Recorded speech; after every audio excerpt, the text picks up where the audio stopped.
வணக்கம். புதிய தலைமுறையின் உறக்கச் சொல்லுங்கள் நிகழ்ச்சிக்கு மீண்டும் உங்களை அன்போடு வரவேற்கிறோம். இந்தியாவில் இருக்கக்கூடிய பாதிக்கும் அதிகமானவர்களுக்கு கூட ஒரு பாதுகாப்பான குடிநீர் கொடுக்க முடியாத ஒரு சூழல் இருக்கு. ரொம்ப ஒரு சவாலான விஷயம் அப்படின்னு சொல்றாங்க. 600க்கும் மேற்பட்ட மாவட்டங்கள் இருக்கு. அதுல பாதி மாவட்டங்கள் வறட்சியின் பிடியில இருக்கிறதாக சொல்றாங்க. மாநிலங்களுக்கு இடையே சண்டை சச்சரவுகள் வருகிற போது அதுக்கு பிரதானமாக தண்ணீர் இருக்கு அப்படின்னு சொல்றாங்க. இதுக்கெல்லாம் ஒரு நிரந்தர தீர்வாக இந்தியா முழுவதும் இருக்கக்கூடிய இந்த நதிகளை இணைக்கலாம் அப்படின்னு ஒரு யோசனை சொல்லப்படுகிறது. ஆனா இது ஒரு வெற்று கோஷம், நடைமுறைக்கு சாத்தியமே இல்லாத ஒரு விஷயம், எந்த விதத்திலும் செய்ய முடியாது, இயற்கைக்கு முரணான ஒரு விஷயம் அப்படின்னு எதிர்ப்பும் பதிவு செய்யப்படுகிறது. இந்த சூழல்ல இந்தியா முழுவதும் இருக்கக்கூடிய இந்த நதிகளை இணைப்பது அப்படிங்கிறது சாத்தியமா சாத்தியம் இல்லையா அப்படிங்கறத பத்தி தான் நம்ம பேச போகிறோம். பங்கேற்பாளர்கள் வந்திருக்காங்க. அதே போன்று 4 சிறப்பு விருந்தினர்களும் வந்திருக்காங்க. திரு சிவசுப்பிரமணியன், இணை பேராசிரியர். திரு அப்பாவு, முன்னாள் சட்டமன்ற உறுப்பினர். திரு ஓசை காளிதாஸ், சுற்றுச்சூழல் ஆர்வலர். திரு சுந்தரராஜ், பூ உலகின் நண்பர்கள் அமைப்பை சேர்ந்தவர். விருந்தினர்கள் பங்கேற்பாளர்களை வரவேற்று நிகழ்ச்சியை தொடங்கலாம். 40 ஆண்டு காலமாக பேசப்படுகிறது நதிகள் இணைப்பு அப்படிங்கிறது. சாத்தியம் இல்லை அப்படின்னு 2 தரப்புலையும் அதற்கான காரணங்களும் சொல்றாங்க. ஏன் சாத்தியம் அப்படிங்கிறதுக்கான காரணங்களும் சொல்லப்படுகிறது, சாத்தியம் இல்லை அப்படிங்கிறதுக்கான காரணங்களும் சொல்லப்படுகிறது. இந்த அடிப்படையில் நீங்க எப்படி இதெல்லாம் சாத்தியம்னு சொல்றீங்க? நாட்டில் தலை சிறந்த பொறியாளர் விஸ்வேஸ்வரய்யா அவர்கள் ஒரு திட்டத்தை தீட்டி கொடுத்தார். அதில் கங்கை காவிரி இணைக்க முடியும் என்று அதுக்கு உண்டான சாத்தியக்கூறு பிளான் போட்டு கொடுத்திருக்கார். அப்பொழுது அவர் சொன்ன இது 2000 கோடி ரூபாய் தான் ஆகும், இருந்தால் இந்தியா ஃபுல்லா 3 போகம் விளைவிக்கலாம் என்று ஒரு அருமையான திட்டத்தை கொடுத்தார். ஆனால் அதை நடைமுறைப்படுத்தவில்லை. வர்ற 25 வருஷத்துக்குள்ள 1 லிட்டர் பெட்ரோல் 1 லிட்டர் தண்ணி ஒரே விலை விற்கும் அப்படின்றாங்க நம்ம நாட்டு. அதுக்காக வேண்டி நதி நீரை இணைப்பதுதான் நல்லது, அந்த சாத்தியக்கூறு தான் நம்ம இந்தியாவுக்கு நல்லது. இந்த உலகம் 3ஆம் உலகப் போர் வரும்னு சொன்னா நீரினால் தான் வரும்னு மிகப்பெரிய வல்லுநர்லாம் சொல்றாங்க. அப்படிப்பட்ட நீரை நம்ம நாட்டில் உற்பத்தி ஆகிற அனைத்து ஜீவ நதிகளுமே கிட்டத்தட்ட ஒரு ஆண்டுக்கு நம்ம நாட்டிற்கு தேவை 4000 பில்லியன் கியூபிக் மீட்டர் வாட்டர் தேவை என்று ஆராய்ச்சியாளர்கள் சொல்கிறார்கள். அதில் 1500 பிசிஎம் நீர் அனாவசியமாக கடலில் கலக்கிறது. அதனை சேமிக்க வைப்பதற்கான வாய்ப்புகள் இல்லாதனால் மீதி 700 பிசிஎம் உறிஞ்சப்படுகிறது பூமியால். மற்றொரு 700 பிசிஎம் வேப்பராக செல்கிறது.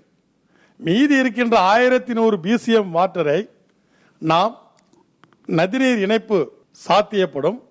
நதிநீர் இணைப்பு மாற்றாக நீர் புறவழிச்சாலைகளை அமைத்து நீரை அதில் தேக்கி வைத்து எப்போது வேண்டுமானாலும் எடுத்துக்கொள்ளலாம். மெயின்லி பார்த்தோம்னாக்கா 3 இஷ்யூஸ் தான் இருக்கு. ஒன்று பணம், இன்னொன்று தொழில்நுட்பம், 3வது அரசியல் சூழ்நிலை. இது 3 சேர்ந்துன்றதுனாக்கா சாத்தியம் நிச்சயமா ஆகும். தொழில்நுட்பத்தை பொறுத்த வரைக்கும் இந்தியாவோட தொழில்நுட்பத்துக்கு எந்த கண்ட்ரியும் விட இந்தியா கம்மி கிடையாது. நிச்சயமா இந்தியாவில் தொழில்நுட்பம் இருக்கு. நம்ம வெளிநாட்டுக்கு கூட இந்த வாட்டர் ட்ரீட்மெண்ட் அதெல்லாம் கொடுக்குறோம். வாட்டர்வேஸ் பற்றியெல்லாம் கன்சல்டேஷன்லாம் நம்ம பண்ணுறோம்.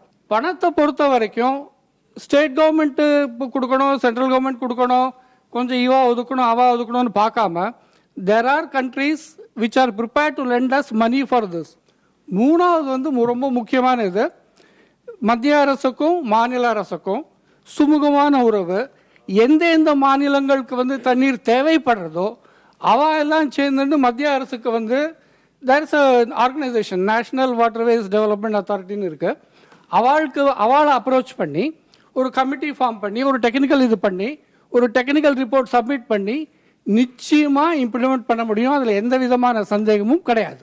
அண்டை மாநிலமான ஆந்திரால 5 மாதத்துல கோதாவரியும் கிருஷ்ணாவையும் இணைச்சு இப்போ 7 லட்சம் ஹெக்டேர் அளவுக்கு விவசாயிகளுக்கு பயனடைகிற அளவுக்கு ஆந்திரால மாத்திருக்கு. அதுவும் சிறு மாநிலம், பிரிவினைப்பட்ட மாநிலம். அங்க சாத்தியப்படும் போது தமிழ்நாட்டில் சாத்தியப்படாதுன்னு சொல்றீங்களா? மாநிலங்களுக்கு இடையே ஒத்துழைப்பு இருந்தா இதை செய்ய முடியும். நம்மளால எல்லா நிதியையும் திரட்ட முடியும். நம்மகிட்ட தேவையான தொழில்நுட்பங்கள் இருக்கு அப்படின்னு இதை எப்படியெல்லாம் சாத்தியப்படுத்தலாம் அப்படின்னா சொல்லியிருக்கிறாங்க. இது ஏன் சாத்தியப்படுத்தணும் அப்படிங்கிறதையும் அவங்க பதிவு பண்ணியிருக்கிறாங்க. இல்ல இவங்க சொல்றதெல்லாம் ஹம்பக், எந்த விதத்திலையும் சாத்தியமே இல்லை அப்படின்னு நீங்க எப்படி சொல்றீங்க? ஒரு ரிவருக்கான வாட்டர் சோர்ஸே ஃபாரஸ்ட் தான்.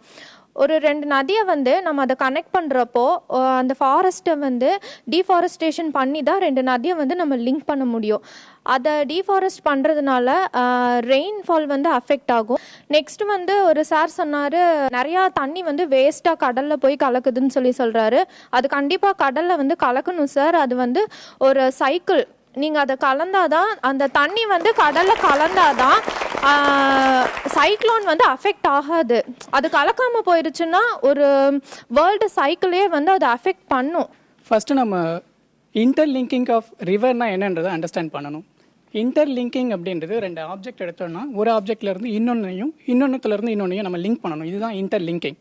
ஆக்சுவலாக நம்ம பேசிக்கிட்டு இருக்கிறது வந்து இன்டர்லிங்கிங் கிடையாது, இன்டர் பேசின் டிரான்ஸ்ஃபர் அப்படின்னு சொல்லுவாங்க. அதாவது ஒரு பேசின், வாட்டர் பேசின்னு சொல்லி ஒரு பேசின்லேருந்து எக்ஸஸாக இருக்கிற வாட்டரை இன்னொரு பேசினுக்கு நம்ம டிரான்ஸ்ஃபர் பண்ண போகிறோம். இங்கே கொஷின் என்ன அப்படின்னா, அந்த எக்ஸஸ் அப்படின்றத நம்ம எப்படி டிஃபைன் பண்ணணும் அப்படின்ற ஒரு கேள்விக்குறி வருது. நிறைய பேர் வந்து இவங்க பேசுனது எல்லாமே வந்து எக்கனாமிக்கல் வியூவில் சொன்னாங்க. இவ்வளவு க்ரோர் அலாட் பண்ணியிருக்காங்க, இவ்வளவு மணி வந்து ஒவ்வொரு பீரியட்ஸ்லையும் கொடுத்துருக்காங்கன்னு சொல்கிறாங்க. நீங்கள் ஒரு ப்ராஜெக்டோட சக்ஸஸ் இல்லை ப்ராஜெக்டை இம்ப்ளிமெண்ட் பண்ண முடியும் அப்படின்றது வெறும் எக்கனாமிக்கோ இல்லை பொலிட்டிக்கல் இஷ்யூவோட மட்டுமே கிடையாதுங்க சார். உங்களுக்கு அந்த ரிசோர்ஸ் ஃபர்ஸ்ட் ஆஃப் ஆல் இருக்கா இல்லையான்னு சொல்லி பார்க்கணும். நதிகளை இணைக்கிறது வந்து இப்போ எல்லாருமே வந்து ஒரு பொலிட்டிக்கல் வியூஸ், எக்கனாமிக்கல் வியூஸில் தான் பார்க்குறாங்க. பட் டெக்னிக்கலாக வந்து அதில் வந்து நிறையா ப்ராப்ளம் இருக்குது. ஆக்சுவலி இங்கே பார்த்தீங்கன்னா வந்து என்வரான்மெண்டல் ஃபேக்டர், என்வரான்மெண்டல் வியூவில் பார்த்தீங்கன்னா நதிகளை இணைக்கிறதுங்கிறது வந்து ஒரு எக்கலாஜிக்கல் டிசாஸ்டர் அப்படிங்கிறத முன்வைக்கிறாங்க. ஏன்னா வந்து நதிகளை நம்ம வந்து இப்போ நம்ம நண்பர்கள் சொல்கிறத பார்த்தா நதிகளை இணைக்கணும், தண்ணி வந்தால் போதும், அந்த தண்ணி எப்படி இருந்தாலும் கவலைப்பட போகிறது இல்லை அப்படி. ஆனால் ஒரு என்வரான்மெண்டலிஸ்டாக எல்லாரும் என்ன பார்க்குறாங்கன்னா, நதிகளை வந்து இணைக்கலாம் ஓகே, பட் வந்து அப்படி வரக்கூடிய நதிகளுடைய தண்ணியினுடைய தன்மைன்னு ஒன்று இருக்குது இல்லைங்களா. இப்போ எக்ஸாம்பிளாக சொன்னீங்கன்னு பார்த்தீங்கன்னா இன்றைக்கி வந்து நிறையா நதிகள் வந்து நல்ல நிலைமையில் இருக்குது, நிறையா நதிகள் வந்து பாலடைஞ்சிருச்சு, பொல்யூட்டட் ஆயிடுச்சு. இப்போ ஒரு பொல்யூட்டட் ரிவரையும் நான் பொல்யூட்டட் ரிவரையும் நீங்கள் லிங்க் பண்ணும்போது ரெண்டுமே பொல்யூட் ஆயிரும். அப்போ அது என்ன சின்ன பிரயோஜனம்? நேச்சருக்கு எகெயின்ஸ்டான ஒரு ஒர்க். சரி, அதனால வந்து இது சாத்தியம் இல்லை அப்படிங்கிறோம். அதாவது தண்ணீருக்காக ஒரு ஆற்றை ஒரு மாநிலம் தாண்டி மாநிலம் வர வைத்தால் தண்ணீரை எதிர்பார்க்காதீர்கள், ஓடுவது ரத்த ஆறாக தான் இருக்கும்னு. அதுதான் இன்னைக்கு பாத்துக்கிட்டு இருக்கோம். கர்நாடக அரசு ஒரு சாதாரண தண்ணியா அந்த மாநிலத்துல இந்த மாநிலத்துக்கு விட மாட்டேங்குது. அப்படிங்கிறப்ப எப்போ நம்ம நதிங்கிறது ஒரு தேசிய சொத்தா இல்லையோ நம்ம அதை வந்து எதிர்பார்க்க முடியாது. திரு அப்பாவு, எந்த விதத்திலுமே சாத்தியப்படுத்த முடியாத ஒரு திட்டம் இது அப்படிங்கறத நீங்க எப்படி பாக்குறீங்க?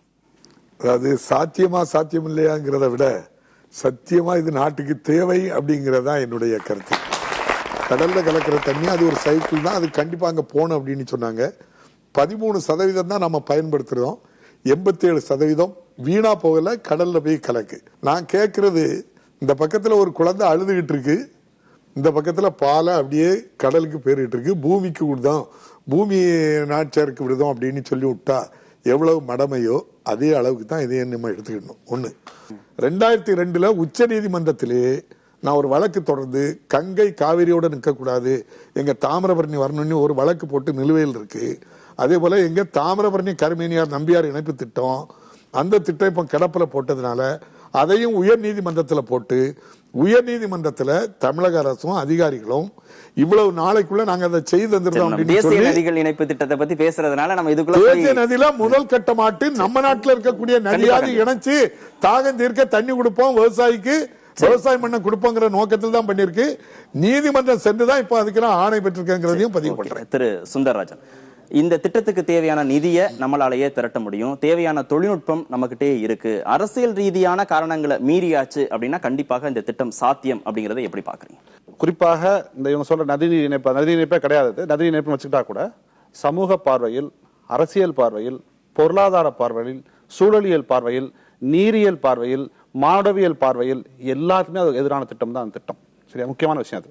முதல்ல நதி அப்படிங்கிறது இருக்குல்ல, நதி வந்து வெறும் தண்ணி சம்பந்தப்பட்டது கிடையாது, அது ஒரு நாகரிகம், கலாச்சாரம், நதிக்கரை நாகரிகத்துக்கு பேர் போன ஒரு பூமி தான் அந்த பூமி. அப்படிப்பட்ட விஷயத்துல வெறும் தண்ணி சம்பந்தப்பட்டது கிடையாது.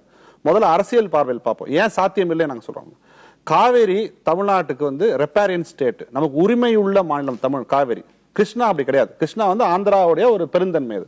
அப்ப காவேரி சண்டை போடுறதுக்கும் கிருஷ்ணால கேட்கறதுக்கும் வித்தியாசம் இருக்குது. அப்ப நம்ம ரிப்பேரியன் ஸ்டேட்டான காவேரியிலேயே 40 வருஷமா போராடி நம்மளால தண்ணி வாங்க முடியல, இன்னை வரைக்கும் தண்ணி வாங்க முடியல. இவங்க அங்க கங்கையில இருந்து உத்தரப்பிரதேஷ், பீகார், சத்தீஸ்கர், ஜார்க்கண்ட் எல்லாத்தையும் கடந்து கொண்டு வர முடியுமா? நிச்சயமாக சாத்தியம் கிடையாது. அதுவும் இல்லாம இன்றைக்கு இந்தியாவில் 24 இன்டர் ஸ்டேட் வாட்டர் டிஸ்பியூட்ஸ் இருக்குது, இன்னும் தீர்க்கப்படாமல் இருக்குது. 24, 1 2 இல்ல, 24 மாநிலங்களுக்கு இடையான தண்ணீர் தாவாக்கள் தீர்க்கப்படாமல் இருக்குது. பல்வேறு தமிழ்நாடு, கர்நாடகா, காவேரி, மகாராஷ்டிரா, கர்நாடகா, கோதாவரி, கிருஷ்ணா, பல்வேறு சிக்கல்கள் தமிழ்நாட்டில் இருக்கு. ஸோ அரசியல் பார்வையில் சாத்தியமில்லாத ஒரு விஷயம். ரெண்டாவது, பொருளாதார பார்வை. இன்னைக்கு இருக்க எஸ்டிமேட் படி குறைஞ்சபட்சம் 15 லட்சம் கோடி ஆகும் அந்த திட்டத்தை நிறைவேற்றுவதற்கு. இன்னைக்கு இருக்க பார்வை, இவங்க திட்டத்தை ஆரம்பிச்சு செயல்படுத்தும் போது எவ்வளவு போகும்னா நமக்கு வந்து தெரியாது. இந்த ரூபா எங்க யார் தருவா, ஒரு இவ்வளவு ரூபா தேவை எங்க போட போறீங்க? இந்த ரூபால 10% இருந்துச்சுன்னா உங்களுக்கு எங்க குட்டைகள், கம்மாய்கள், குளங்கள் அமைக்கணுமோ, சின்ன சின்ன வாய்க்கால் அமைக்கணும், அழகா அதை வந்து பண்ணிட முடியும். எந்த ஒரு திட்டத்தை ஒரு தேசிய அளவுல செய்யணும் அப்படின்னாலும் அதுக்கு எல்லாரும் ஒப்புதல் கொடுக்க போறதே இல்லை. கண்டிப்பா எங்கேயாவது இருந்து ஒரு குறைந்தபட்ச எதிர்ப்பாவது இருக்கும். ஆனா பெரும்பான்மையான மக்களுக்கு இது போய் சேர போது, பெரும்பான்மையான மக்கள் இந்த திட்டத்தை ஏத்துக்கிறாங்க அப்படிங்கிற அடிப்படையில பார்க்கிற போது நதிகளை இணைச்சா என்னென்ன பயன்கள் கிடைக்கும்? நதிகளை இணைக்கிறது அப்படிங்கிறப்போ அதிகமான மின்சார உற்பத்தி ஒன்று, அது இல்லாமல் பார்த்தீங்கன்னா அதிகமான அளவு கிட்டத்தட்ட 150 மில்லியன் ஏக்கருக்கு மேலே புதியதாக விவசாய நிலங்களை உருவாக்க முடியும். பாலைவனத்தை கூட நம்ம இதன் மூலமாக மாற்ற முடியும். நதிகளை இணைக்க காடுகளை அழிச்சிட்டு வந்து திருப்பி அந்த நதியை கொண்டு வந்து ஒரு இடத்துல விட்டு அங்கே சாகுபடி பரப்ப அதிகப்படுத்த போறீங்க. இப்போ காடுகளை அழிச்சிட்டு வர்றதுனா ஒரு யானையால் அது வந்து ஜீன்ஸ்லேயே ஸ்டோர் ஆகிருக்குமா அது எந்த வழியில் போகுதுன்னு. அப்போ நீங்கள் நடுவில் ஒரு ஆறை கொண்டு வந்துட்டீங்களா அது எங்கிட்ட தாண்டி போகும்? அப்போ நீங்கள் புதுசாக கிரியேட் பண்ணி வச்சுருக்கீங்களா விவசாய நிலம், அதுக்கு தான் அந்த யானை வரும், அந்த எல்லா விவசாய நிலத்தையும் அழிச்சிட்டு போயிடும். அப்போ நீங்கள் புதுசாக கிரியேட் பண்ண விவசாய நிலத்தில் எதுவும் சாதிக்க முடியாது, மேன் அனிமல் கான்ஃப்ளிக்ட் தான் வரும். எங்கு வறண்டு போச்சு அதை தான் பாலைன்னு சொல்கிறோம். குறிஞ்சியும் முல்லையும் முறைமையின் தெரிந்து பாலை ஆயினன்னு சொல்லுவாங்க. அப்படின்னா என்னன்னா குறிஞ்சி நிலமும் முல்லை நிலமும் மழை வராத நேரத்தில் பாலை நிலம் போல காட்சி அளிக்குமே தவிர பாலை நிலம்னு ஒரு நிலம் இல்லைன்னு தொல்காப்பியனார் வந்து தொல்காப்பியத்திலேயே சொல்லியிருக்காரு. பாலை நிலம்னு ஒன்று கிடையவே கிடையாது. அதனாலதான் பிரிவுங்கிறது தமிழரோட வாழ்க்கையில வந்து நிரந்தரம் இல்லை. பிரிவுங்கிறது எப்படின்னா சும்மா அப்போதைக்கு வந்துட்டு போயிடும். மழை இல்லாத வறட்சி காலத்தை தான் பாலைன்னு சொல்றாங்களேன்னு வறட்சி நிலத்தை பாலைன்னு எங்கேயுமே சொல்லல நம்ம தமிழ் இலக்கணத்துல. இப்போ நீங்க சொன்னது சரிதான், தொல்காப்பியர் சொன்னதெல்லாம் சரிதான். இப்போ அந்த திரிந்து வரும்போது பாலைன்னு சொல்றோம் இல்லைங்களா, அப்படியே திரிந்தே நின்று போச்சுன்னா தமிழ்நாட்டில் அப்படி இருக்கா இல்லைங்களா? ராமநாதபுரம் இருக்கா, திருநெல்வேலி சீமை இருக்குங்களா? இதெல்லாம் மாற்றம் பெறும். இந்தியாவில் பார்த்தீங்கன்னா 141 மில்லியன் ஹெக்டேர் நிலம் சாகுபடியில் இருக்கிறது. அந்த 141 ஹெக்டேர் நிலம் 45% தான் நீர்ப்பாசனம் கொண்டது. மீதி 65% தண்ணீர் இல்லை, 55%. ஆக நதிகளை இணைத்தால் கிட்டத்தட்ட 75% நிலம் மீண்டும் வந்து இரண்டாம் போகம் தண்ணீர் பாய்ச்சுவதற்கு வாய்ப்பு இருக்கிறது. அதாவது 1 ஏக்கர் தண்ணீர் பாய்ச்சப்பட்ட நிலத்திலிருந்து கிடைக்கின்ற வருவாய் 5 to 6 ஏக்கர் நிலத்தில் தண்ணீர் இல்லாத மானாவாரி நிலத்திற்கு சமம். ஆக இந்த மதிப்பு அதிகமாக கூடுகிறது. இப்ப இவங்க சார் சொன்னதுல எனக்கு ஒரே ஒரு சந்தேகம் உங்ககிட்ட கேட்கணும். ஒரு பாலைவனம் அப்படிங்கிறது வந்து ஒரு 5 கிலோமீட்டரோ 10 கிலோமீட்டரோ தூரம் இருக்கக்கூடிய ஒரு சிறு பகுதி கிடையாது. 100 கிலோமீட்டர் அப்படிங்கன்னு பறந்து விரிந்த ஒரு பகுதி. அதுல ஒரு கொஞ்சம் பகுதியில விவசாயம் பண்றது அப்படிங்கிறதுல என்ன சிக்கல் வந்துற போது நிலப்பகுதிக்கு என்ன சேஞ்சஸ் வந்து பாதிப்பு ஏற்படும் அப்படின்னு நீங்க நினைக்கிறீங்க? பூமி வந்து மனிதனுக்கு மட்டுமே படைக்கப்பட்டதில்லை. அதான் சொன்னோம், earth is not ours, it's our sons and daughters. நம்ம அவங்கள வந்து don't let them live in the hell. நம்ம அவங்களுக்கு வந்து ஒரு கிஃப்டாக கொடுக்கணும் இந்த பூமியை. அப்படி கொடுக்குறப்ப அது வந்து ஒரு பாலடைஞ்ச ஒரு இதாக கொடுத்துடக்கூடாது. இப்போ கங்கை நதியை இப்போ நீங்கள் திருப்பணும்னு சொன்னீங்கன்னா அங்கே வந்து ஒரு டால்ஃபின் இருக்கும், கங்கை நதி டால்ஃபின்னு சொல்லுவாங்க, அது பேரே அதுதான். அப்போ அது அழிஞ்சு போகும். அப்புறம் அந்த கங்கை நதி முதலை அது அழிஞ்சு போகும். இப்போ மனுஷங்க ஜிடிபி க்ரோத் நம்ம அதிகப்படுத்தலாம் அப்படின்னு சொல்கிறாங்க. ஜிடிபியை வந்து நம்ம மட்டும்தான் இன்னும் வந்துட்டு இன்கம் மட்டும் வச்சே வந்து பார்த்துட்டு இருக்கோம். நேபாள் அந்த சைடில் பார்த்தீங்கன்னா ஒரு மனுஷன் இன்னொரு மனுஷனுக்கு எவ்வளோ மதிப்பு தர்றாங்கிறத வச்சு பார்க்குற அளவு முன்னேறிட்டாங்க. நம்ம இன்னும் பணத்தை வச்சே வந்து ஜிடிபியை பார்க்கறனால தான் இன்னும் இன்கம் போடணும், இந்த நிலத்துல இன்னும் வந்து ஈல்டு கொண்டு வரணும்னு நினைக்கிறோம். நிலத்தோட ஈல்டு எப்போ பாதிக்கப்படுதுன்னு பார்த்தீங்கன்னா நம்ம அதை விட இன்னும் வரணும் இந்த பெஸ்டிசைட்லாம் கொண்டு வந்தப்போ தான் பாதிச்சே தவிர தண்ணிலாம் பாதிக்கல. இல்லை அப்படி சுயநலத்தோட எந்த திட்டத்தையுமே அரசாங்கம் கொண்டு வராது. எந்த அரசாங்கமே ஒரு திட்டத்தை கொண்டு வருதுன்னா எல்லா கோணத்திலையுமே பரிசீலனை பண்ணி தான் கொண்டு வருமே தவிர மற்ற நமக்கு மட்டுமே மக்களுக்கு மட்டுமே வந்து செயல்படுத்தணும் அப்படின்னு நோக்கத்துல கொண்டு வராது எந்த திட்டத்தையுமே. அப்படி பார்க்கணும் நம்ம திட்டத்தை. மக்களுக்கு மட்டுமே வந்து திட்டத்தை கொண்டு வரணும் பார்க்காங்க. அவங்க வந்து இப்ப இருக்க மக்களுக்கு மட்டுமே பாக்குறாங்க. கரிகாலன் வந்து கல்லணையை கட்டும் போது சாத்தியம் இல்லைன்னு சொல்லியிருந்தாங்கன்னா 1000 வருஷத்துக்கு முன்னாடியே கல்லணையை கட்டியிருக்க முடியாது. கல்லணை இங்க கட்டினது ரொம்ப நல்லதுன்னு சொல்றீங்கல்ல, இதே மாதிரி இந்த மேகதாதுல கட்டுறது தப்புன்னு சொல்றீங்கல்ல, இததான் சொல்றேன். அதாவது ஒவ்வொருத்தவங்களும் வந்து இந்த இடத்துல நான் கட்டினா நல்லது, இந்த இடத்துல கட்டினா நல்லது இல்லை அப்படின்னு சொல்லிட்டு கட்ட ஆரம்பிக்க போய் தான் ஒவ்வொன்னா கட்டி இப்ப ரொம்ப அதிகமா அங்க எல்லாரும் கட்டிட்டாங்க. நம்ம என்ன பண்றோம், அவங்க இப்ப திறந்து விட்டாதான் அதை நம்பிதான் நம்ம இருக்கோம். இதுவே கட்டாம இருக்கிறதோட வந்து தேசியமயமாக்கணும்னா இல்ல சொல்றது கேளுங்க, அணைன்றது நதியில இருக்குது, நதியில கட்டுறதுதான் அணை. அது தேசியமயமாக்கிட்டோம்னா யாருமே உரிமை கொண்டாட முடியாது. தேசியமயமாக்காத வரை சாத்தியம் இல்லைன்னு நாங்க சொல்றோம். தண்ணீர் தேவையா தேவையில்லையாங்கிறது பிரச்சனை இல்லை. தண்ணீர் தேவை, அவங்களுக்கும் தேவை, எங்களுக்கும் தேவை. நாங்க தண்ணீர் தேவையில்லைன்னு வரல. ஆனால் இந்த தேசிய நதிநீர் இணைப்பு மூலமாக மட்டுமே இந்த தண்ணீர் பிரச்சனையை தீர்ப்போம் என்பது ஒரு மாயை. ஒரு தேவதூதன் வந்து எல்லா பிரச்சனைக்கும் தீர்வு தருவான் என்பது. உங்க கட்டிடத்துக்கு பக்கத்துல அடையாறு ஓடுது, தண்ணி தேங்கி நிற்குது. அந்த தண்ணியை நம்ம என்ன பண்றோம்? அந்த தண்ணியை குடிக்க முடியுமா? கை வைக்க முடியுமா? அதை சாக்கடையா ஏன் மாத்தணும்? இதை சாக்கடை நம்ம கிட்ட இருக்கிற தண்ணியை சாக்கடையா மாத்திக்கிட்டு எங்கிருந்தோ வர தண்ணியை கொண்டு வரணும்னு நம்ம கேட்கிறோம். இதுவே சாத்தியமா இல்லையாங்கிறதுக்கு நான் சொல்லல. இந்தியாவினுடைய நதிநீர் கொள்கையை உருவாக்கியவர் ராமசாமி ஆர் ஐயர். அவர் தான் வந்து இந்திய நதிநீர் கொள்கையை உருவாக்கியவர். அவர் வந்து இந்தியன் வாட்டர் ரிசோர்ஸ் செக்ரட்டரியா இருந்தவர். அவர் சொல்றாரு, by interlinking we cannot improve the water irrigation system. அவர் சொல்றாரு, நான் சொல்ல. அதாவது இந்த தண்ணீரை இணைப்பதன் மூலமாக புதிய நீர்ப்பாசன வசதிகளை நாம் பெருக்க முடியாதுன்னு அவர் சொல்றாரு. அவர் வந்து இந்த திட்டத்துக்கு மறுப்பா இந்த இதை சொல்றாரு. இவங்க பாலைவனத்துக்கு தண்ணீர் கொடுக்க போறோம்னு சொல்றதெல்லாம் மாயைங்க. அப்படியெல்லாம் கொடுக்கவே முடியாது. நதிகளை இணைக்கும் போது கண்டிப்பாக மின்சார பற்றாக்குறை தீர்க்க முடியுன்ற ஒரு மிகப்பெரிய தொழில் முன்னேற்றத்தையும் தொழில் மாற்றத்தையும் உருவாக்க முடியாதுன்னு சொல்றீங்களா? ஒரு சாத்தியமே இல்லாத ஒரு திட்டத்திற்கு ஒரு பயன்பாடு இருக்குன்னு சொல்றதுக்கான விஷயம் தான் மின்சார உற்பத்திங்கிறது. அவங்களுடைய டிராஃப்ட் ரிப்போர்ட்ல பாத்தீங்கன்னா அதிகபட்சமாக 10,000 இருந்து 14,000 மெகாவாட் மின்சாரத்தை உற்பத்தி செய்யும். அதிகபட்சமாக அதாவது இந்த திட்டத்துல வந்து 14 இமயமலை நதிகளை இணைக்க போறாங்க, 16 தீபகற்ப நதிகளை இணைக்க போறாங்க. இதான் திட்டமே. 14+16 30 நதிகளை இணைக்க போறாங்க அங்கங்க பாயிண்ட்ஸ் வச்சு. இந்த எல்லாத்தையும் இணைச்சாலும் அவர் சொல்லக்கூடிய விஷயம் வந்து 10 இருந்து 14,000 மெகாவாட் மின்சாரம் தான் சொல்றாங்க. அது எவ்வளவு உற்பத்தி பண்ண போறாங்க தெரியல. ஆனால் இந்த அளவு மின்சாரத்தை உற்பத்தி செய்வதற்கு நமக்கு நூற்றுக்கணக்கான ஆயிரக்கணக்கான வழிமுறைகள் நிச்சயமாக இருக்குது. அதனால நதிநீரை இணைச்சுதான் மின்சார உற்பத்தி பண்ணுங்கிற அவசியமெல்லாம் நமக்கு வந்து கிடையாது. பயன்பாடு என்று சொல்லுகின்ற பொழுது நம்ம இவ்வளவு நேரம் வந்து விவசாயத்தை பத்தி சொல்லிட்டு இருந்தோம். அந்த விவசாயத்திலே இப்ப முக்கியமாக தண்ணீருக்காக தேவைப்படுவது கிரவுண்ட் வாட்டர், பூமியிலிருந்து எடுக்க. அது வந்து கிட்டத்தட்ட விவசாயத்துல பாதிக்கு மேல் கிட்டத்தட்ட 60% நீரை உறிஞ்சி கொண்டு இருக்கின்றோம்.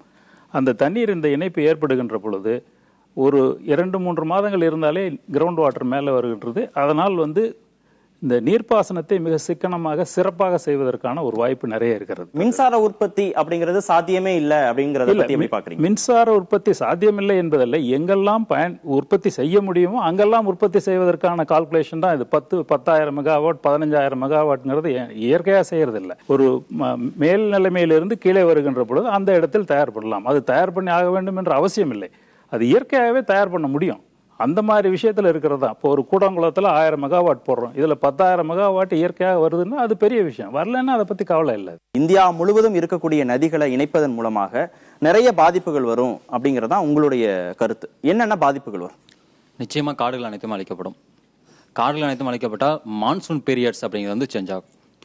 மான்சூன் பீரியட் சேஞ்ச் ஆகும்போது ஆட்டோமேட்டிக்காக அங்கே ஏற்கனவே வளமாக இருக்கிற பகுதியும் மீண்டும் ஒரு பாலைவனம் அப்படிங்கிற ஒரு ஸ்டேஜுக்கு போகக்கூடிய வாய்ப்புகள் கொஞ்சம் அதிகம். அங்கே வாழக்கூடிய மக்களோட வாழ்வாதாரம் பாதிக்கப்படும். அவங்கள வேற இடத்துக்கு ரீப்ளேஸ் பண்ணி அவங்களுக்கு புதிய ஒரு வாழ்வாதாரத்தை நம்ம செஞ்சு கொடுக்கணும். இன்னைக்கு இதில் வந்துட்டு நம்ம நதிநீர் இணைப்புக்கு போடக்கூடிய திட்டத்தின் செலவை விட அவர்களை நாம் மாற்றி ஒரு இடத்துல அமைத்து அவர்கள் வாழ்வாதாரத்தை உருவாக்கி கொடுக்கிறது அதிகமாக இருக்கும். இந்த கேள்வி தேசிய நெடுஞ்சாலைகள் எல்லாம் 10,000 கிலோமீட்டர் போடும்போது எழுந்திருந்தா இந்த தேசிய நெடுஞ்சாலை வந்திருக்காது. தேசிய நெடுஞ்சாலை 10,000 கிலோமீட்டர் எத்தனையோ நகரங்களை இணைச்சிருக்காங்க. இதே கேள்வி அப்ப எழுந்திருந்ததுன்னா தேசிய நெடுஞ்சாலை இப்ப வந்திருக்குமா? நேஷனல் ஹைவேஸ் லே பண்ணும்போது கன்ஸ்ட்ரெயின்ஸ் எதுவுமே நமக்கு கிடையாது. ஆனா ரிவர்ஸ் நம்ம லிங்க் பண்ணும்போது நிறைய கன்ஸ்ட்ரெயின்ஸ் இருக்கு. இப்போ நம்ம நேச்சுரல் ரிவர் சிஸ்டம் பார்த்தோம்னாலே அது வந்து கிராவிடேஷனல் ஃப்ளோல தான் நடந்துட்டு இருக்கு. இப்போ நம்ம லிங்க் பண்ணோம்னா நம்ம அதை அகேன்ஸ்ட் பண்ணி நம்ம வந்து அதை வேற மாதிரியா தான் நம்ம லிங்க் பண்ண வேண்டியது இருக்கு. ஸோ நம்ம வந்து இங்க பிளான் ப்ராஜெக்ட் எப்படி இருக்கும்னா அதை லிங்க் பண்றதுக்கு வந்து எஃபிஷியன்ட் வேவை தான் லிங்க் பண்ண முடியும்.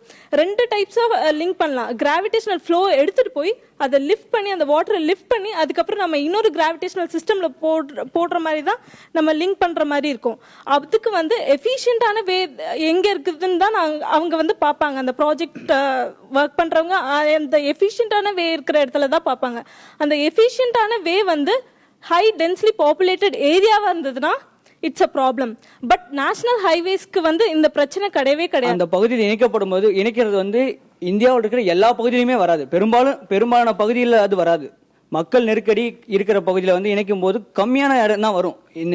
எல்லாம் பார்த்தீங்கன்னா பெரும்பாலும் வந்து காடுகள் சார்ந்த பகுதி அந்த மாதிரி உற்பத்தி ஆகுது. அப்படி ஒரு முன் முடிவுக்கு நம்ம வந்துட முடியுமா? பெரும்பாலான இடங்கள்லாம் இருக்காது, பார்த்து பண்ணிக்கலாம். குறைவா தான் இருக்கும். நிறை குறைகள் இல்லாம எந்த திட்டத்தையுமே செயல்படுத்த முடியாது. குறைகள் கொஞ்சமா தான் இருக்கு அப்படின்னு தான் நாங்க சொல்ல வரோம். கொஞ்சமா இருக்குதுன்னு சொல்ல முடியாது.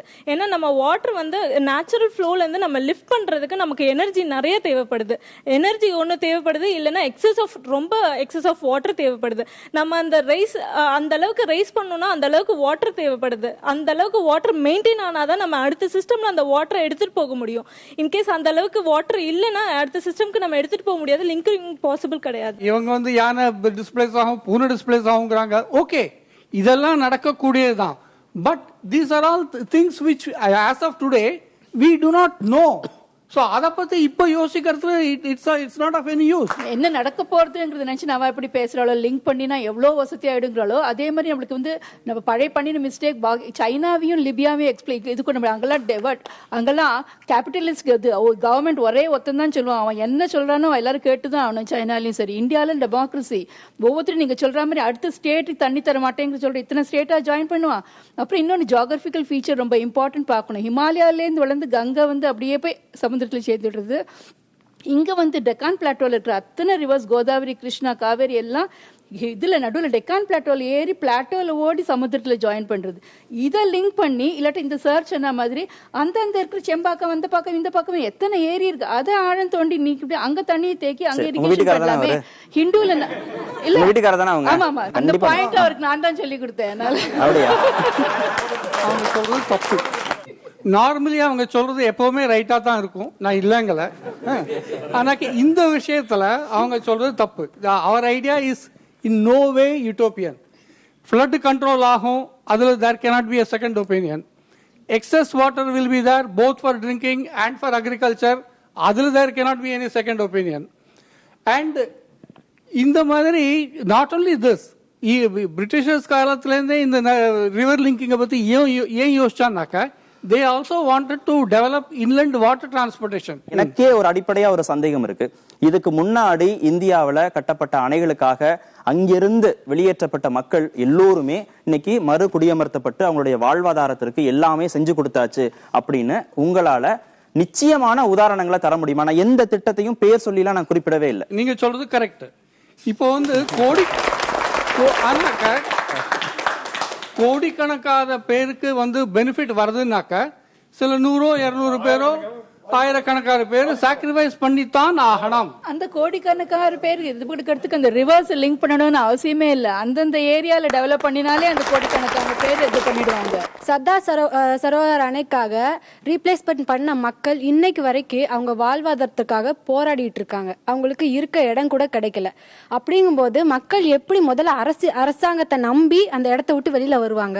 திரு அப்பாவு, இந்த அளவுக்கு பாதிப்புகள் இருக்கு. லட்சக்கணக்கான மக்கள் அவங்களுடைய வாழ்விடங்களை விட்டு அப்புறப்படுத்தப்படுறாங்க. அவங்களுக்கு தேவையான நிவாரணங்கள் இன்னும் செய்து கொடுக்கப்படவே இல்லை. சுற்றுச்சூழல் பாதிப்பு இருக்கு, காடுகள்லாம் அழிக்கப்படுது. இவ்வளவு செஞ்சு அந்த திட்டத்தை நிறைவேற்றணுமா அப்படின்னு கேட்கறாங்க. அதாவது ஒரு காலகட்டங்கள்ல அப்படி ஒரு நடைமுறை இருக்குதாட்டு அந்த சகோதரி சொல்றதை நான் அக்செப்ட் பண்ணிக்கிட்டேன். என்னமோ உள்ள காலங்கள்ல ஒவ்வொன்றிலுமே நம்ம பாடம் கத்துக்கிட்டோம். இது ஒரு நாளைக்கு செய்யக்கூடிய இல்லை. ஒரு நண்பர் அழகா சொன்னார், கரிகாலன் கட்டி வச்சுட்டு போனது அவர் காலம் வரைக்கும் இல்லை, அவருடைய சந்ததிக்கு மட்டும் இல்லை. நாம இன்னைக்கு என்ஜாய் பண்றோம். முல்லை பெரியார் இன்னைக்கு கட்டிட்டு போயிட்டாரு அவரு. நம்ம இன்னைக்கு 4 மாவட்டம் நம்ம அதை என்ஜாய் பண்ணிட்டு இருக்கோம். இன்னைக்கு அப்போ திருநெல்வேலி மாவட்டத்தில் 13 அணை இருக்கு.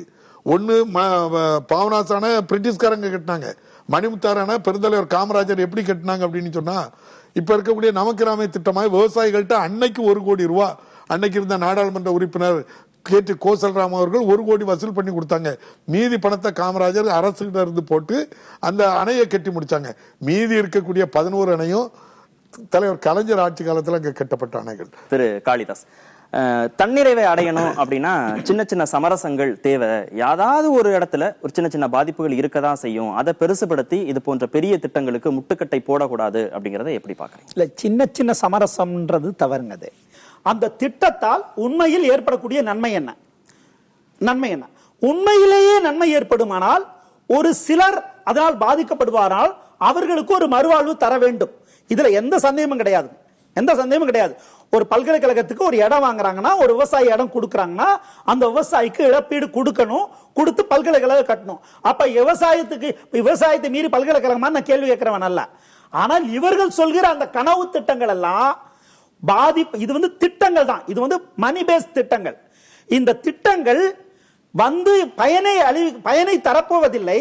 பயனை தராத திட்டங்கள் யாருக்கு பயனே தராத திட்டங்கள் மூலமா யாருக்கு மறுவாழ்வு தரப்போறோம்? இது ஒண்ணு. இதுல இன்னொரு பெரிய ஆபத்து இருக்குதுங்க. யாரும் இந்த சபையில பேசல, நான் இதை பொதுவாக வைக்கிறேன். இந்த திட்டம் முனைப்போடு முன்வைக்கப்படுகிறது என்றால் அதற்கு கில்லாடி இருக்கிற இன்னொரு ஹிடன் அஜெண்டா.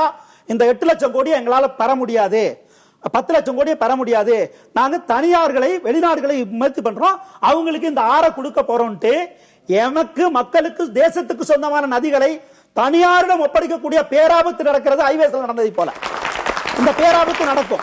கங்கை குமரி தேசிய நீர்வழிச்சாலை அப்படிங்கிற அந்த திட்டத்தை தேசிய நதிகள் இணைப்பு திட்டத்துக்கான மாற்று திட்டமா முன்மொழிகிறாங்க. அதற்கான மாடல்லாம் தயாரிக்கப்பட்டிருக்கு. அந்த திட்டம் எப்படி இருக்கு, அதனுடைய பயன்கள் என்ன, இந்த திட்டத்துக்கு எந்த அளவில் அது வந்து மாற்றா இருக்கு அப்படிங்கறத பத்தி தினகர் அப்படின்னு இந்த திட்டத்திற்கான ஒரு மாநில பொதுச் செயலாளர் அவர் வந்து ரொம்ப சுருக்கமா நம்ம கிட்ட சொல்லுவார். நீங்க சொல்லலாம்.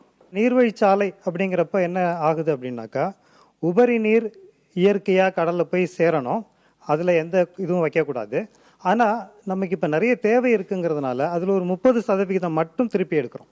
அந்த 30% போதுமான அளவுக்கு இந்தியா முழுமைக்கும் போதுமான அளவுக்கு இருக்குது. கிட்டத்தட்ட 2050க்கு எவ்வளவு தேவையோ அவ்வளவு நீரை அந்த 30% மட்டும் எடுக்கிறதுனாலே நம்ம எடுத்துக்கொள்ள முடியும். இப்படி எடுத்துக்கொள்ளப்படுறதுனால எந்த ஒரு மாநிலத்துக்கிட்டையும் உங்கள் தண்ணியை நீங்கள் கொடுங்க அப்படின்னு கேட்கறதில்ல. அவங்களுக்கு தேவைன்னா கொடுக்கலாம். அதே சமயம் அங்கே ஒரு பெரிய வெள்ளப்பெருக்கு வந்துருச்சு அப்படின்னாக்கா அந்த நீரை அந்த பிரச்சனை வர்றதுக்கு முன்னாலேயே, பாதிப்பு வர்றதுக்கு முன்னாலேயே வடிச்சிடலாம். ஒன்று. இது மட்டும் இல்லாமல் எங்கெங்கெல்லாம் பற்றாக்குறை இருக்கோ அங்கெல்லாம் நீரை அனுப்பி அங்கே இருக்கக்கூடிய எல்லா பிரச்சனைகளையும் சரி செஞ்சு அவங்க சொல்கிற மாதிரி காடுகளை வளர்க்குறதுனாலும் சரி, அல்லது விவசாய நிலங்களை பண்படுத்தி இன்னும் மேம்படுத்துறதுனாலும் சரி, எல்லாத்தையும் கொண்டு வரலாம். இதில் வந்து நதிகளை இணைக்கிறோம் அப்படின்னு சொல்ல முடியாது. இணைக்கிறோம் அப்படின்னு சொல்லும்போது எல்லாமே ஒரு பக்கமான ஓட்டமாகவே இருக்கும். இங்கேருந்து அதை இணைச்சு விடுறது அப்படி இல்லை. இதிலிருந்து உபரி நீரை மட்டும் எடுக்கிறோம் அப்படிங்கிறது தான் இதில் இருக்கிற முதல் வித்தியாசம். இப்போ தேசிய நெடுஞ்சாலை திட்டம் இருக்கு பாருங்க, அது போடுறதுக்கு என்ன சட்ட வரைவு இருக்கோ அந்த சட்டத்தை கொண்டு மத்திய அரசாங்கம் இதை போட முடியும், எல்லா மாநிலங்களையும் மீறி. கேரளாவில் என்ன பண்ணா பேக் வாட்டர் வருது, உள்ள எல்லாம் ரோடு போடுறதுக்கு வசதி இல்லைன்னா அங்கே தண்ணி இயற்கையா இருக்குன்னா அந்த வாட்டர் வேஸை பயன்படுத்திக்கிறாங்க. இங்கே வாட்டர் வேஸை பயன்படுத்தலாம்னு பார்த்தா இங்கே லெவல் வேற லெவல் இருக்கு. ஒரு இடத்துல தண்ணி 10 அடி ஆழத்தில் கிடைக்கும், ஒரு இடத்துல 50-100 அடி ஆழத்தில் கிடைக்கும். அப்படி வாட்டர் லெவல், அது லெவல் நீங்க மாற்றி வச்சு தொட்டி மாதிரிலாம் வைக்க யூஸ் பண்ண முடியாது. டோட்டலா பாசிபிலிட்டிஸே கிடையாது. வாட்டர் வேஸ்ங்கிறது வந்து இதுவரைக்கும் செய்யாததோ இல்லாததோ இல்லை. நெதர்லாண்ட்ஸ் முழுக்க வாட்டர் வேஸ் இருக்கு. இது தனி கெனால்ங்கிறது ஒரே மட்டத்தில் இருக்கக்கூடிய கெனால். ஒரு இடத்தில் மிகையாக இருக்கிற தண்ணீரை ஒரு பர்சன்டேஜ் இன்னொரு இடத்துக்கு கொண்டு போறதா நதிநீர் இணைப்பு நாங்க புரிஞ்சிருக்கிறோம். நீங்க நீர்வழிச்சாலைன்னு சொல்றீங்க, நீர்வழிச்சாலையிலையும் மிகையா இருக்கிற தண்ணீரை இங்க கொண்டு வரோம்னு சொல்றீங்க. இது ரெண்டுக்கும் என்ன வித்தியாசம் எங்களுக்கு தெரியல. நதிநீர் இணைப்புங்கிறப்ப நீங்க வந்து நீரை இங்க இருந்து இங்க இது ஒரு 2 ஆறை இணைச்சு விடுறீங்க அப்படிங்கிற மாதிரி வருது. இல்ல, ஒரு நிமிஷம், அப்படி கிடையாதுங்க. நதிநீர் இணைப்பு 2 ஆறை இணைக்கிறது இல்ல, ஒரு ஆற்றில் இருக்கிற தண்ணீரை இன்னொரு ஆற்றுக்கு கொண்டு வருவதுதான். தேவையான பகுதிக்கு கொண்டு வருவதுதான் நதிநீர். அதுதான் நதிநீர், ஒட்டுமொத்த நதியை கொண்டு வரதல்ல. அப்படிதான் நதிநீர் இணைப்பு திட்டமே சொல்லுது. அதுல ஒரு பகுதியா ஒரு கெனால் மூலமா அல்லது பைப்லைன் மூலமா, ஓப்பன் கனால் அல்லது க்ளோஸ் கனால் மூலமா இன்னொரு பகுதி கொண்டு வரோம். இதுதான் நதிநீர் இணைப்பு. நீங்க வாட்டர் வேல வந்து எதை சொல்றீங்க? நீங்க கிட்டத்தட்ட இதேதான். ஆனா இல்ல இதேதான். ஆனா என்னன்னா இது வந்து தேக்கமாக செயல்படும். இல்ல நீங்க தேக்கமா நீங்க பெர்மனண்டா அப்படியே இருக்கும் தண்ணி பெர்மனண்டா இருக்கும் எப்பவுமே 15000 டிஎம்சி அதுல பெர்மனண்டா எப்படி பவர் ப்ராஜெக்ட் எப்படி தண்ணி தண்ணி ஓடாம எப்படி பவர் ப்ரொடியூஸ் பண்ணுவீங்க ஓவர்ஃப்ளோ ஆகும்போது எங்க பள்ளமோ அங்க போகும் அப்போ எடுப்பாங்க ஓவர்ஃப்ளோனாவே அப்ப வெளிய போகுதுன்னு அர்த்தம் தான் ஓட்டம் இல்லங்கறாரா ஓட்டம் ஒரு குறிப்பிட்ட அளவு கப்பல் போக்குவரத்து நீர்வழி போக்குவரத்து இருக்கும் இல்ல நீர்வழி போக்குறதுக்கு தேவையான தண்ணி இருக்கும். நம்ம இப்ப கேக்குறது சார் இப்ப நதிநீர் இணைப்பு கேக்குறது எனக்கு தண்ணி பத்தல எனக்கு தண்ணி குடுங்கிறதுக்காக தான் இத்தனை பேர் நதிநீர் இணைப்பை ஆதரிக்கிறீங்க. நாங்க தண்ணிக்காக அதை எதிர்க்கல, நாங்க வேற காரணத்துக்காக எதிர்க்கிறோம். நீங்க இப்ப இதை மாத்தி பேசுறீங்க எப்படின்னு கேட்டா இது நதிநீர் இணைப்பு வேற, இது நீர் ஒரு டிரான்ஸ்போர்ட், இது அது வேற இது வேறன்றீங்க. முதல் கொஸ்டினே நான் என் தண்ணீருக்காக தான் இந்த திட்டத்தையே இவங்க எல்லாருமே ஆதரிக்கிறாங்க இங்க இருக்க எல்லாமே. அப்ப எனக்கு தண்ணியே விவசாயத்துக்கு கிடைக்காது, தண்ணி குடிநீர் கிடைக்காத போது வெறும் டிரான்ஸ்போர்ட்டுக்காக தான் வச்சுக்க போறீங்களா?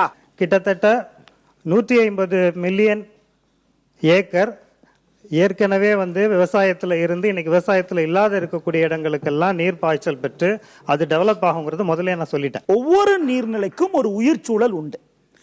டால்பின், ஃப்ரெஷ் வாட்டர் டால்பின் கங்கையில் இருப்பது, மோயார்ல இருக்கக்கூடிய இந்த பொன்மீன் என்றக்கூடிய இந்த மசீர் வேற.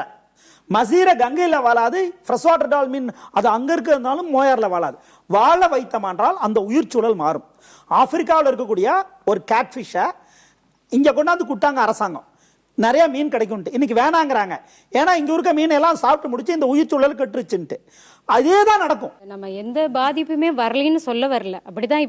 இப்ப என்னோட சொந்த ஊர் காரைக்குடி, அப்ப அது அதிகப்படியான வெயில் இருக்கிற ஒரு ஊர்ல நான் இருந்தேன்.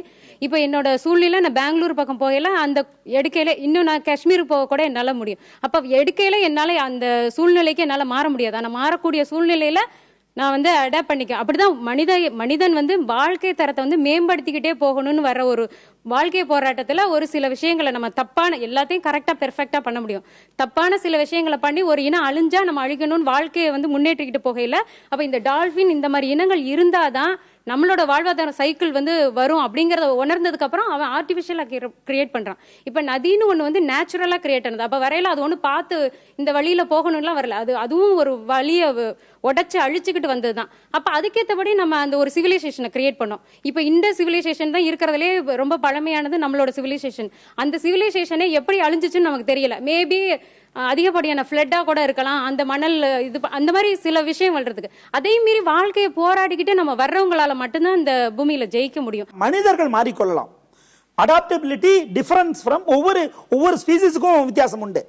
ஆனா எல்லா உயிர்களுக்கும் அது கிடையாதுங்க. ஆனா எல்லா உயிர்களுக்கும் இந்த பூமியில் வாழ உரிமை உண்டு முதல்ல. அப்புறம் அவைகளுக்கு பங்களிப்பு உண்டு. சின்னஞ்சிறு உயிரினத்தினாலும் நம்ம வாழ்ந்து கொண்டிருக்கோம், நமக்கு தெரியாம இருக்கலாம். அதனுடைய வாழ்க்கை சூழலை நாம் அழிக்கிற போது அந்த பாதிப்பு நம்மை சேரும். இது தண்ணீர் விஷயம் மட்டுமல்ல, இது வாழ்க்கை விஷயமும் கூட. நாகரிகம் எப்ப தோன்றுதுன்னா, நாடோடி வாழ்க்கை எந்த இடத்துல ஒரு இடத்துல உட்கார்ந்து வாழக்கு மனிதன் ஆரம்பிச்சானோ அன்னைக்கு தான் வாழ்றான். இன்னைக்கு தமிழ்நாட்டில் படிக்கக்கூடியது, இந்தியாவில் படிக்கக்கூடிய பிள்ளைகள் எல்லாம் இங்கே நிறைய படித்த இன்ஜினியரிங் பிள்ளைகள்லாம் இருக்காங்க. அமெரிக்கானா நாளைக்கே விசாவுக்கு போய் வாங்கிட்டு போய் நேரே அமெரிக்கா போயிடுவாங்க, கனடா போயிடுவாங்க, ஆஸ்திரேலியா போயிடுவாங்க, யூரோப் போயிடுவாங்க. எல்லா கண்ட்ரிகளிலும் வாழக்கூடிய அளவுக்கு, அங்கே உள்ள தண்ணியை குடிச்சு வாழக்கூடிய அளவுக்கு எல்லாருக்கும் இருக்கு. ஐயா சொன்ன மாதிரி எந்த குறைப்பிரசவமும் இல்லை, யாருக்கு எந்த விதமான பிரச்சனையும் கிடையாது, ஊனமும் கிடையாது. அதனால ஊனத்தை பற்றி இதெல்லாம் நொண்டி சாக்குது. சுமேரிய நாகரிகம் அழிந்ததற்கான முக்கியமான காரணம் நதிகள் திசை திருப்பப்பட்டு, நதிகள் இஷ்டப்படி பயன்படுத்தப்பட்டு அழிந்ததான் முக்கியமான காரணம். நீங்க வரலாற்று படிச்சுதான். உலகத்தின் 4வது மிகப்பெரிய நன்னீர் ஏரி ஏரல் கடல். 4வது மிகப்பெரிய ஏரி. அமுதரியா சிறுதரியான் 2 நதி ஓடுது. ஸ்டாலினோட ரஷ்யால நதிகளை இஷ்டத்துக்கு திசை திருப்பி நாங்க பருத்தி விளைவிக்கிறோம், அது வைக்கிறோம் சொல்லி இன்றைக்கு அந்த ஒட்டுமொத்த பகுதியிலும் புற்றுநோயை உண்டாக்கக்கூடிய ஒரு பகுதியாக அந்த பகுதி மாறிச்சு. ஏன்னா இந்த கடல், இந்த நன்னீர் போய் அங்க போய் சேர்ந்தா இருந்தக்கூடிய உயிர் சூழல் மாறி முழுவதுமாக ஒரு நோய்வாய்ப்பட்ட ஒரு நிலைமைக்கு போயிடுச்சு. இது சின்ன சின்ன உதாரணங்கள் நமக்கு வரலாற்று சொல்லி. சிந்து சமவெளி நாகரிகம் அழிஞ்ச காரணம் என்ன? நதிகள் திசை திருப்ப மட்டும்தான் காரணம். ஏன்னா நதிகள் திசை திருப்பும் போது பல்வேறு உயிர் சூழல் மாறும், மனிதர்கள் வாழ முடியாது. அவங்க சொல்றாங்க, நீங்க பாம்பு கவலைப்படுறீங்க, யானை கவலைப்படுறீங்க, மனுஷன் கவலைப்படுறேன்னு சொல்றாங்க. ஒரே ஒரு விஷயம் சொல்றேன், வெறும் தேனீக்கள் மட்டும் இல்லைன்னா மனிதனால் 4 வருஷத்துக்கு மேல வாழ முடியாது.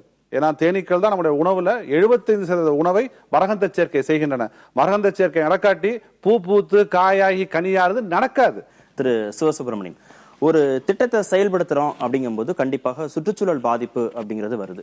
சுற்றுச்சூழல் பாதிப்பை மெயினா எடுத்துக்கிட்டு திட்டங்களை கிடப்பில் போட்டுறதா, இல்ல அதை செயல்படுத்தாம இருக்கிறதா, இல்ல ஒரு திட்டத்தை செயல்படுத்துற போது கண்டிப்பாக இது போன்ற பாதிப்புகள் தான் வரும் அப்படின்னு சமாதானம் செஞ்சுக்கிட்டு அந்த திட்டங்களை தொடர்ந்து செய்யணுமா? இப்போ 41,000 ஏரிகள் இருக்கு, அதை சரியான முறையில் நம்ம செப்பனிட முடியல. அதனால வாட்டர் தேக்கி வைக்க முடியாது. ஏன்னா வித்தின் ஏ டேல போயிட்டு இருக்கிறதுனால இப்போ இந்த மாதிரி தொடர்ந்து வாட்டர் வந்துகிட்டு இருக்கும்போது அங்கே இருக்க தொடர்ந்து இந்த மீன்ஸ் அவங்களுக்கு தேவைக்கு போக தான் நம்ம எடுக்கிறோம்.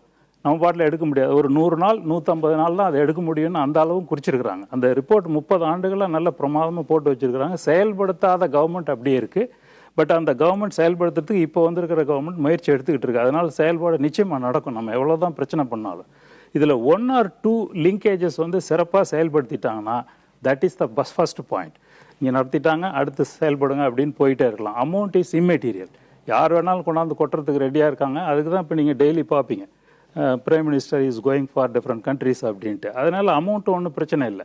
திரு காளிதாஸ், சுற்றுப்புறச்சூழல் பாதிப்பு நாட்டோட வளர்ச்சி அப்படின்னு வரும்போது எதுக்கு அதிகமாக முக்கியத்துவம் கொடுக்கணும்? சுற்றுச்சூழல் பாதிப்பும் வளர்ச்சியும் அல்ல, இது வாழ்வா சாவாங்கிறது தான். இது it is not development versus environment, it is survival versus extinction.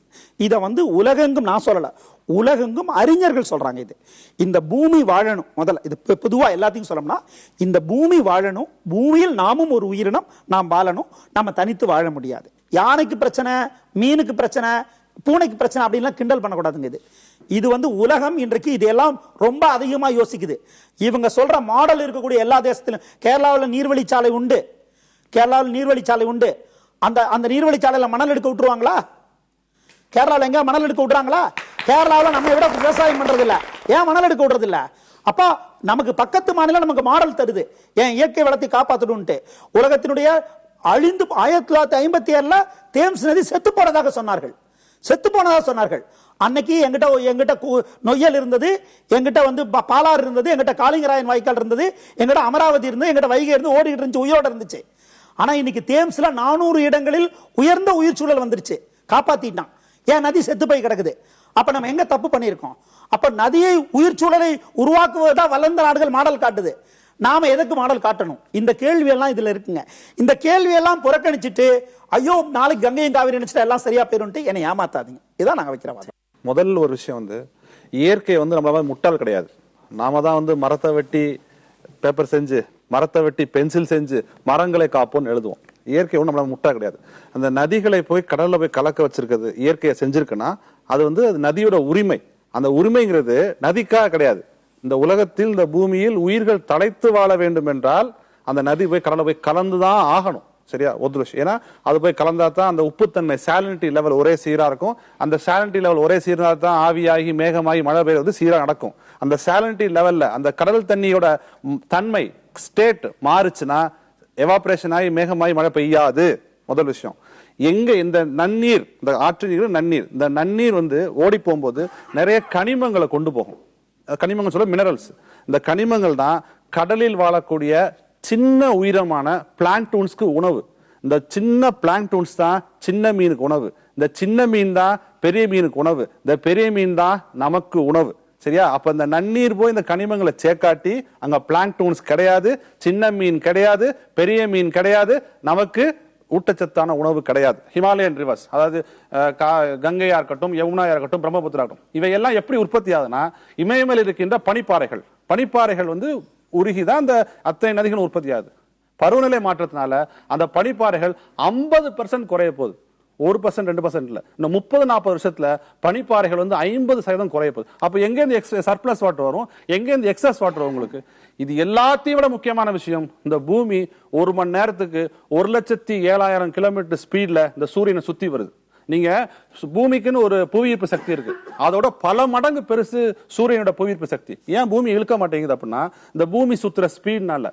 Cycle நீங்க ஓட்டும் போது நீங்க ஸ்லோவா சைக்கிள் ஓட ட்ரை பண்ணி கீழே விழுந்துருவீங்க. அதே ஸ்பீடா ஓட்ட ஆரம்பிச்சுன்னா அப்படி போயிருவீங்க இல்லையா? அதே தான் இந்த பூமி 1,07,000 கிலோமீட்டர் ஸ்பீட்ல இந்த சூரியனை சுத்தி வர்றதுனால மட்டுமே சூரியன் பூமியை இழுக்காம இருக்கு.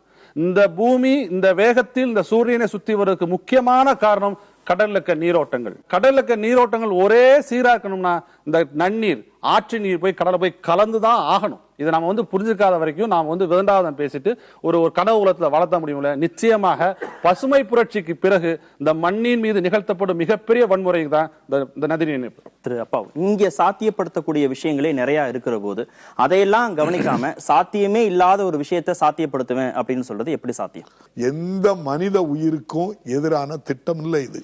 இது நாட்டு மக்கள் பயன்படக்கூடிய ஒரு திட்டம். இந்த நீர்வழி பாதைங்கிறது இருக்கக்கூடிய இடத்துல அதை பயன்படுத்திக்கணும். 15,000 கிலோமீட்டர் தான். 60,000 மெகாவாட்டு மின்சார உற்பத்தியில 59,000 கிடைச்சிட்டுனா எதுவும் பெரிய தெய்வ குற்றமா? அது கிடைச்சிட்டு போட்டு இல்ல 60-70 வந்துட்டு போட்டு அதை நடைமுறைப்படுத்தினா குறைந்தபட்சம் ஒரு 10 ஆண்டு கால திட்டம் தான் அது. ஒரே நாளுக்கு அவ்வளவு பணத்தையும் கொண்டு வர வேண்டிய அவசியம் கிடையாது. விவசாயிகளே அதுக்கு இன்ட்ரெஸ்டா இருக்காங்க. ஏன்னா மணிமுத்தாரான அதுக்கு ஒரு உதாரணத்தை நான் சொல்றேன். 1 கோடி ரூபாய் விவசாயிகள்கிட்ட வசூல் பண்ணி கொடுத்து அந்த அணையை கட்டிருக்கு. அதுல இப்போ ஒரு 50,000 ஏக்கர் பயன்படுது. அதனால யாருக்கும் கஷ்டமோ நஷ்டமோ இருக்கா? இப்ப இருக்க இடத்துக்கு நிலப்பகுதிக்கு 15 கோடி ஹெக்டேர் நிலத்துல 5 கோடி பயன்படுது, மீதி சும்மா இருக்கு. அந்த 10 கோடி இடத்துக்கும் இந்த தண்ணியை எப்படி கொண்டு போலாம்?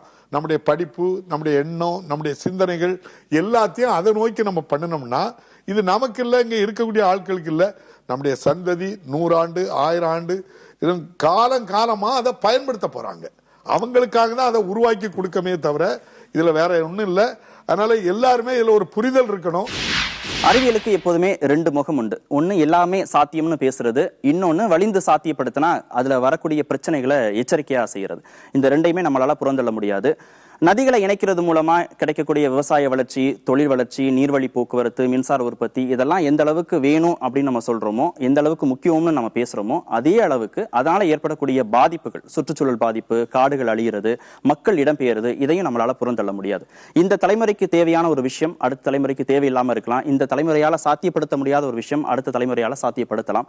அந்த தேவையும் அந்த சாத்தியப்படுத்தலையும் காலம்தான் முடிவு செய்யும். அடுத்த வாரமும் வேறொரு சிந்தனையோடு உங்களை சந்திக்கிறோம். அதுவரை நன்றியும் வணக்கம்.